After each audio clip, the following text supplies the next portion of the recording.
God's word of today is from the book of Exodus, chapter 3, verse 4 and 5.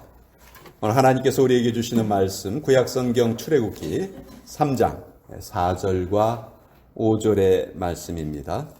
우리 한 목소리로 하나님의 말씀을 받들어 읽겠습니다. 시작. 여호와께서 그가 보려고 돌이켜 오는 것을 보신지라. 하나님이 떨기나무 가운데서 그를 불러 이르시되 모세야 모세야 하시매 그가 이르되 내가 여기 있나이다. 하나님이 이르시되 이리로 가까이 오지 말라. 내가 선 곳은 거룩한 땅이니 내 발에서 신을 벗으라. 하나님의 말씀입니다. 아멘. 잠깐 기도하겠습니다. 아버지, 하나님께서 위에서 내려주시는 그 분별력과 통찰력이 없다면 우리는 속이는 영에 빠지기 쉬운 존재입니다. 아버지, 오늘도 선포되는 말씀을 통해서 다시 한번 마귀를 대적하는 삶을 살게 하여 주시고 하나님께 모든 영광을 돌리는 그런 기쁨의 시간 되게 하여 주시옵소서. 예수님의 이름으로 기도합니다. 아멘. 하나님께서는 자기 자신을 우리에게 알려주시기를 기뻐하십니다. 이것을 계시라고 말합니다. 만약 하나님께서 우리에게 자기 자신을 계시해 주시지 않으셨다면 아마 우리 중에 그 누구도 하나님의 어떤 분이신지 알 수가 없었을 것입니다. 자, 하나님께서 우리에게 자기 자신을 나타내 주시기를 기뻐하시는데 그것을 우리가 오늘 이곳에서 깊이 경험할 수 있다면 우리가 얼마나 달라질 수 있을까요? 정말 우리의 삶에서 함부로 말을 하거나 함부로 행동하지 않을 것입니다. 1611년에 프랑스에서 니콜라스 에르망이라는 한 사람이 태어났습니다. 그 당시에 영국과 그 30년 전쟁이 있었는데 그 전쟁에 참여했다가 심한 부상을 입어요. 결국 다리를 절게 됩니다. 제대 후 얻은 직장에서도 실수를 연발을 해서 직장에서도 별로 그렇게 큰 인정을 받지 못했어요. 그는 1666년에 55세의 결코 젊은 나이라고 할 수 없는 그 나이에 그 부족한 자신을 훈련이라도 시키려는 듯 파리에 있는 카르멜 수도원에 들어가게 됩니다. 거기에서 이 사람의 새로운 삶이 시작이 됩니다. 그는 이 수도원에서 주방일을 맡아서 하게 되었습니다. 수도원의 주방일은 너무너무 힘들었습니다. 그러나 어느덧 그는 이 분주하고 힘든 일상의 생활 속에서 하나님이 주시는 평강을 맛보기 시작을 했고 하나님께 깊은 교제를 누리기 시작했습니다. 그는 25년 동안 수도원 부엌에서 봉사를 하면서 나중에는 부엌의 성자다 이렇게 불림을 받게 됩니다. 우리는 보통 로렌스 형제 이렇게 더 잘 알려져 있는데요. 그가 평생을 통해서 추구했던 것은 늘 하나님이 자기와 함께 하심을 느끼는 그것을 일상의 삶에서 계속해서 느껴가는 것을 추구하면서 살았습니다. 그래서 그의 일기를 하나님의 임재의 연습이라는 그 제목으로 책으로 발간이 되었는데 거기서 그는 이런 말을 해요. 성화라는 것은 거룩하게 된다는 것은 우리의 활동을 바꾸는 것이 아니다. 그것이 아니고 우리가 하는 모든 활동을 나를 위해서가 아닌 하나님을 위해서 한다고 생각하는데 거기에 성화가 있고 거룩이 있다. 이렇게 말을 합니다. 이 로렌스 형제는 평범한 일상의 일들을 하나님을 향한 순종의 마음으로 매일매일 감당했습니다. 주방의 그 허드렛 일, 또 때로는 신발을 수선하는 일, 이런 일을 하면서도 순간순간 우리가 매일매일 호흡을 하면서 살아가듯이 그렇게 하나님의 임재 속에서 살아갔습니다. 그리고 오늘날도 우리에게 얼마나 큰 영향을 끼치는지 모릅니다. 여러분, 결코 여러분이 매일매일 살아갈 수 있는 일상의 삶을 따분해하거나 그것을 가치없게 생각하지 마세요. 일기장에 적을 만한 내용조차 없는 그런 날에도 갑자기 찾아오는 그 전율의 순간이 있습니다. 아하 모먼트라고 우리 하죠. 하나님의 은혜를 깨닫는 그런 순간이 있는 거예요. 여러분, 이벤트는요, 우리에게 영향을 끼칠 수 있지만 우리를 변화시키지는 못해요. 아무리 대단한 설교도 곧 잊혀지게 돼요. 오직 우리를 변화시킬 수 있는 것은 습관이고 반복되는 일상의 삶입니다. 별 의미도 없는 것 같고 별로 재미도 없는 일들 속에서 매일 반복되는 일상 속에서 우리는 바뀌게 되는 거예요. 밥 먹고 일하고 쉬고 자고 이렇게 끝나는 인생이 아니고요. 일어나면 기도하고 씻고 감사하고 밥 먹기 전에 기도하고 일하고 감사하고 새벽을 하나님께 드리고 수요일 날 모여서 예배 드리고 주일을 이렇게 기도와 예배로 채워가는 거예요. 그것이 거룩한 인생이 되는 방법이에요. 아무것도 아닌 것 같은 그러한 삶이 반복이 되고 습관이 될 때 그것이 우리를 변화시킨다 하는 것입니다. 오늘 본문은 하나님께서 모세에게 소명을 맡기시는 장면이에요.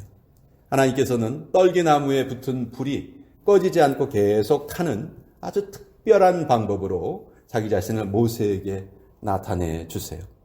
어느 날 모세가 자기 장인 이드로의 양떼를 광야의 서쪽 끝으로 몰고 가서 시내산에 도착하게 됩니다. 여러분, 광야는 정말 인생이 무엇인가 깊이 생각할 수 있는 묵상의 장소고요. 또 하나님과의 깊은 교제가 가능한 그런 곳이에요. 그곳에서 모세는 하나님을 만나게 됩니다. 출애굽기 3장 2절에 보면 그가 보니 떨기나무에 불이 붙었으나 그 떨기나무가 사라지지 아니하는지라. 광야 생활을 벌써 40년째 하고 있는 모세는요, 이 떨기나무에 불이 붙으면 금방 타버리는 것을 너무도 잘 알고 있었거든요. 떨기나무는 나무라기보다는 가시덤불이에요. 가시덤불에 가까워요. 아주 볼품없고 앙상하고요. 가시만 무성한 그런 나무예요. 그래서 목재로도 쓸 수 없고 정말 땔감으로도 쓸 수 없는, 어떻게 보면 쓸모없는 그런 나무예요. 그런데 여호와께서 임재하셨던 그 떨기나무에는 불이 붙었는데 계속해서 불이 꺼지지 않고 타고 있는 거예요. 모세가 이 큰 광경이라고 말할 정도로 정말 장관이었습니다. 자, 하나님께서 이 꺼지지 않는 떨기나무를 통해서 알려주시고자 하는 내용은 무엇이었는가? 지금 모세의 동족이었던 이스라엘 백성들은 어디에 살고 있습니까? 애굽에 살고 있습니다. 애굽에서 어떻게 살고 있습니까? 노예로 살고 있지요. 정말 고난 가운데 살고 있었던 거예요. 그러나 떨기나무에 불이 꺼지지 않듯이, 그 쓸모없는 나무에 불이 계속 붙어 있듯이 이스라엘 백성들도 결코 망하지 않을 것이다 하는 것을 하나님께서 이 떨기나무에 불이 계속 타는 모습으로 모세에게 보여주신 것이죠. 아직 이 뜻을 알 리 없는 모세는 단지 너무 이상한 일이네 이렇게 생각을 하면서 그 떨기나무 앞으로 다가갑니다. 이때 하나님께서 모세를 부르세요. 모세야, 모세야. 모세의 이름을 2번이나 부르세요. 이름을 2번 부르시는 것은 모세에게 대한 관심과 어떻게 보면 하나님의 그 다급함이 나타나는 그런 모습이에요. 하나님께서 아브라함을 부르실 때도 아브라함아, 아브라함아 2번 부르셨고요. 사무엘을 부르실 때도 사무엘아, 사무엘아 이렇게 2번 부르셨다는 게 또 성경에 기록되어 있어요. 모세에게도 마찬가지 2번 부르셨어요. 모세는 이 음성을 듣고 즉각 제가 여기 있습니다. 이렇게 대답을 합니다. 사실 하나님께서 모세의 이름을 부르신 것은 단순히 이름을 부르신 것이 아니고요. 하나님께서 사명을 맡기시려고 모세를 초대하신 거예요. 40년 전에 그때까지 모세는 애굽의 궁궐에서 왕자로 살았습니다. 그때 모세는요 정말 타오르는 횃불과 같은 그런 삶이었어요. 그러나 40년이 지나서 이제 80살이 된 모세의 모습은 어떻게 보면 불에 다 타버린 가시떨기, 잿더미에 불과한 그런 모습이었죠. 아직까지 모세는 한 번도 하나님께 제대로 쓰임 받아본 적이 없었어요. 그런데 그런 어떻게 보면 초라해 보이는 모세에게 하나님의 능력의 불이 임하신 것입니다. 이 사건은 정말 모세의 인생에 가장 큰 획을 긋는 정말 경이로운 사건이었어요. 모세가 이 신비로운 광경에 매료되어 있는 순간에 하나님께서 또 모세에게 명령을 하시는데 네 발에서 신을 벗어라 이렇게 명령을 하시는 거예요. 신을 벗으라는 이 명령에는 정말 중요한 의미들이 들어 있습니다. 지금까지 모세는 신을 벗어본 적이 없어요. 여러분 광야는요 신을 벗고 맨발로는 도저히 살 수 없는 곳입니다. 그런데 왜 하나님께서 모세에게 신을 벗으라 말씀하시는가? 저는 오늘 이 부분을 여러분과 함께 좀 나누어 보기를 원합니다. 신을 벗으라는 말은요 여러 가지 의미가 있는데 첫 번째 의미는 종의 모습을 되찾으라 하는 그런 말씀이에요.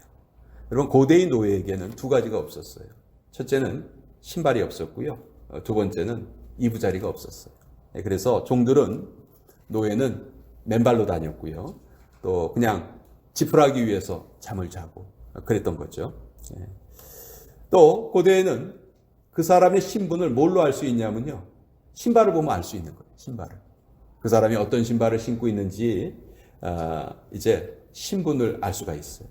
근데 하나님께서 이제 모세에게 신을 벗어라 이렇게 명령하시는 것은 지금까지의 내 신분이 무엇이었든지 간에 이제 그것을 잊어라. 이제 너는 내가 택한 나의 종이다. 이 말씀을 지금 하나님께서 모세에게 하고 계시는 것이죠. 또 신발을 벗은 맨발은요. 완전한 헌신과 순종을 의미합니다. 성경에 보면은 신발을 벗으라는 명령이 종종 나와요. 여호수아가 여리고성을 정복하기 전에 여호와의 군대 장관을 만나게 되는데요. 그때 여호와의 군대 장관이 여호수아에게 똑같은 명령을 하세요. 여호수아서 5장 15절에 보면 여호와의 군대 대장이 여호수아에게 이르되 네 발에서 신을 벗으라. 네가 선 것은 거룩하니라 하니 여호수아가 그대로 행하니라. 모세가 받았던 명령과 똑같죠.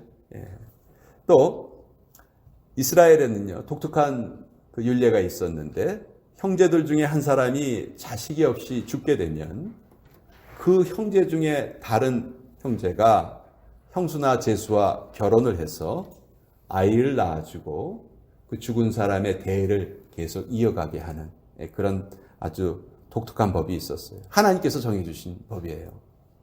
그런데 간혹 이 법을 지키지 않는 사람들이 있었습니다.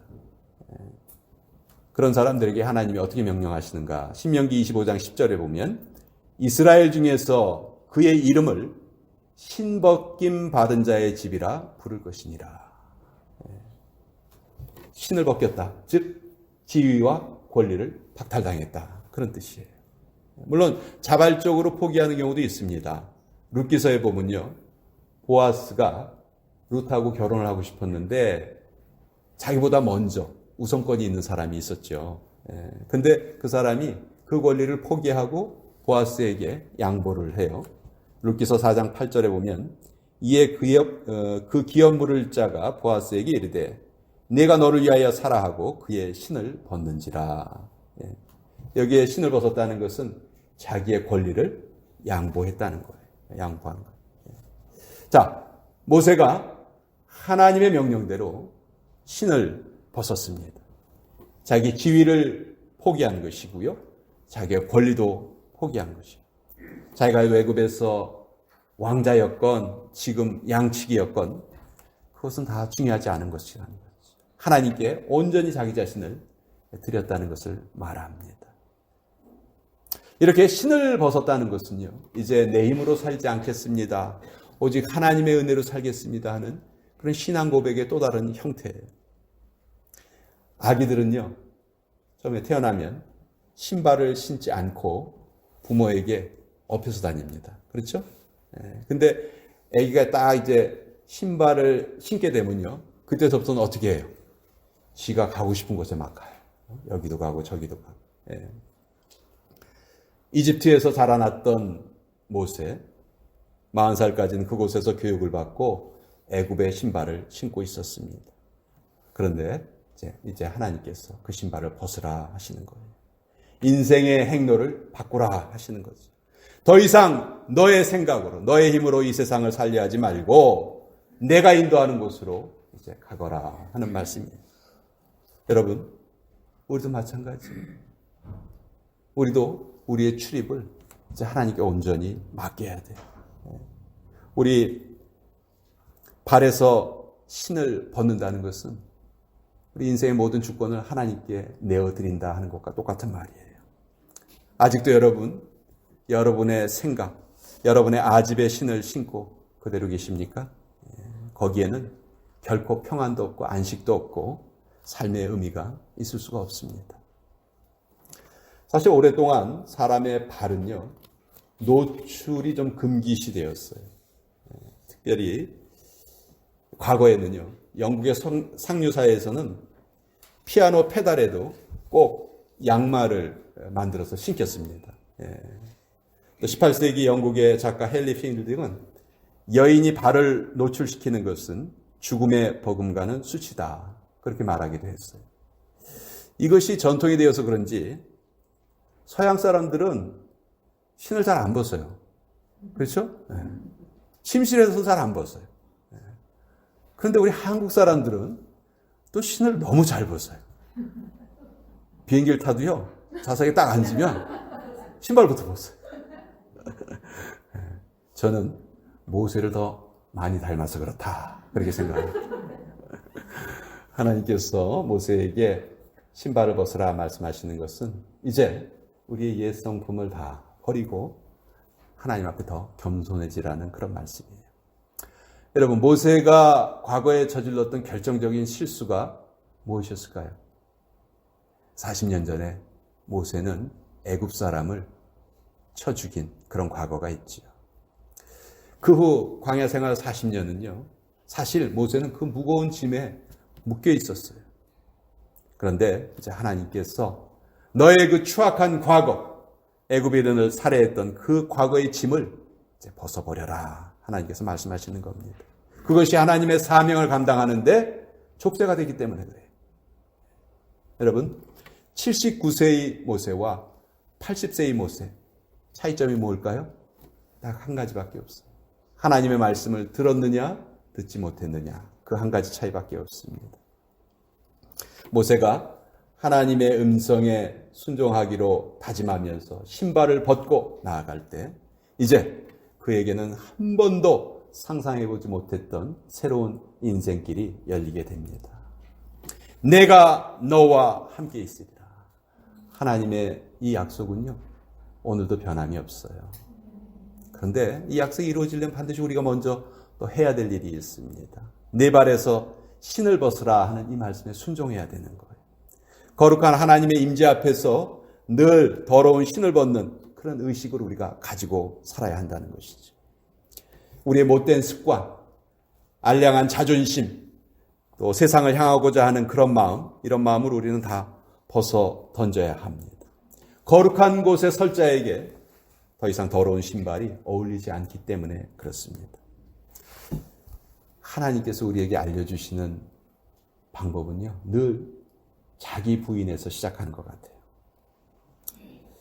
예수님의 제자들이 3년 동안 주님을 따라다녔어요.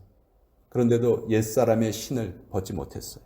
그러나 마가의 다락방에서 성령님의 그 기름 부으심을 임재하고 난 후에는 그들이 그 과거의 신을 다 벗어버립니다. 저는 이것이 우리에게 보여주시는 천국의 모형이다, 저는 그렇게 생각을 해요. 여러분, 아직도 이 세상의 신을 벗지 못하시고 있으시다면 이제는 신을 벗으시고 주님을 만나세요. 하나님께서는 신을 벗은 자에게 함께 하시고 신을 벗은 자에게 교제하시고 신을 벗은 자에게 하나님께서 말씀하시는 거예요. 여기에 새로운 삶이 있고 은혜의 삶이 있고 사명의 삶이 시작이 될 것입니다. 우리는 지금 사순절을 지나고 있습니다. 정말 다른 해의 사순절과 많이 다르죠. 예. 그만큼 또 우리에게 부활절이 더 큰 기쁨으로 다가오기를 우리는 기대하고 있습니다. 그러나 그냥 그런 생각만 한다고 해서 그것이 이루어지지 않는다고 저는 믿습니다. 우리가 정말 주님 앞에 할 수 있는 최선의 모습을 다하여서 이 사순절의 기간을 살아갈 때 하나님께서 우리에게 정말 부활의 큰 기쁨을 우리 모두에게 내려주실 줄 믿습니다. 네, 같이 기도하겠습니다. 아버지 하나님, 모세를 부르시면서 신을 벗으라 하신 말씀이 무엇을 의미하는지 함께 알아보았습니다.